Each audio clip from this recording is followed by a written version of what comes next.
அனைவருக்கும் வணக்கம்.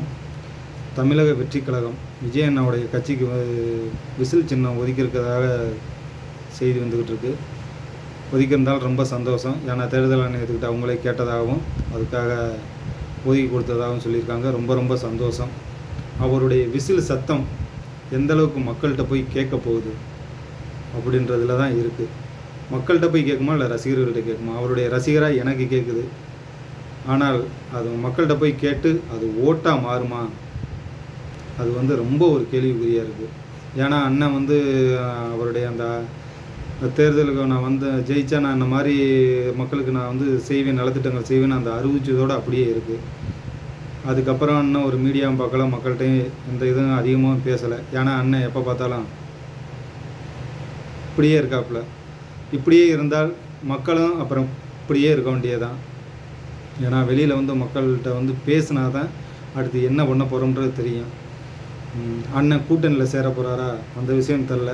ஆனால் அண்ணன் அமைதியாக இருக்காங்க. ஏன்னா ஏற்கனவே சொன்னாங்க யாரு கூட கூட்டணியில் தனியாக தான் நிற்க போகிறேன் அப்படின்னு. சீமானனுடைய அண்ணனுடைய நிலைப்பாடு தான் வரும் எடுத்திருக்காப்புல. தனியாக நின்னால் இவருடைய சத்தம் கேட்குமா கேட்காதா? அதை எல்லாரையும் போல் நானும் காத்துக்கிட்டு இருக்கிறேன். ஒருவேளை அப்படி மக்கள் எல்லார்ட்டையும் கேட்டு ஒருவேளை ஜெயித்தால் அதை விட ஒரு வரலாறு வேறு எங்கேயுமே கிடையாது. கட்சி ஆரம்பித்து ஒரு வருஷத்தில் அவர் ஜெயித்தார்னா அதை விட வரலாறு என்ன இருக்குது? ஏற்கனவே ஐயா விஜயகாந்த் அவர்கள்லாம் ஜெயிச்சு எதிர்கட்சி தலைவரெல்லாம் அண்ணா அதெல்லாம் ஒரு வரலாறு. அந்தளவுக்கு அண்ணா விஜய் அண்ணா செயல்படுவாரா என்னன்றது கேள்விக்குறியாக இருக்குது. முதல்ல மக்கள்கிட்ட பேசுங்க. இன்னும் மக்கள்கிட்ட புரிய வைங்க. புரிய வச்சாதான் அடுத்து நீங்கள் என்ன பண்ண போறீங்க எப்படின்றது மக்களுக்கு தெரியும். இல்லை கூட்டணியோடு பண்ண போகிறீங்களா அப்படின்றதையாவது பேசுங்க. எதுவுமே பேசலை, இப்படியே தான் இருப்போம்னா. ஏன்னா மக்கள் எல்லாம் நீங்கள் அடுத்து என்ன பேச போகிறீங்க? ஏன்னா ஒரு கட்சி ஆரம்பிச்சிட்டீங்க, மக்கள் எல்லாம் நீங்கள் அடுத்து என்ன பேச போகிறீங்க, என்னென்ன பண்ண போகிறீங்க அப்படின்றதெல்லாம் கேட்குறதுக்கு வெயிட் பண்ணிக்கிட்டு இருக்கா. நானும் ஒரு ரசிகராக வெயிட் பண்ணிக்கிட்டு இருக்கிறேன்.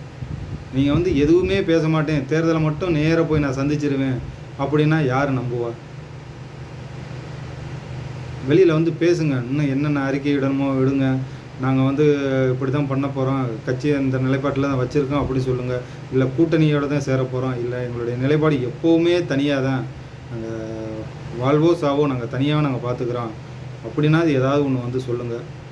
பார்ப்போம் உங்களுடைய விசில் சத்தம் எந்த அளவுக்கு ஒலிக்க போகுதுன்னு. அது மக்களுடைய நெஞ்சுக்கு போகுதா இல்லை ரசிகர்களுக்கு போகுதான்றதை பொறுத்திருந்து பார்ப்போம். எல்லாரையும் போல் நானும் அவளை காத்துக்கிட்டு இருக்கேன். நன்றி, வணக்கம்.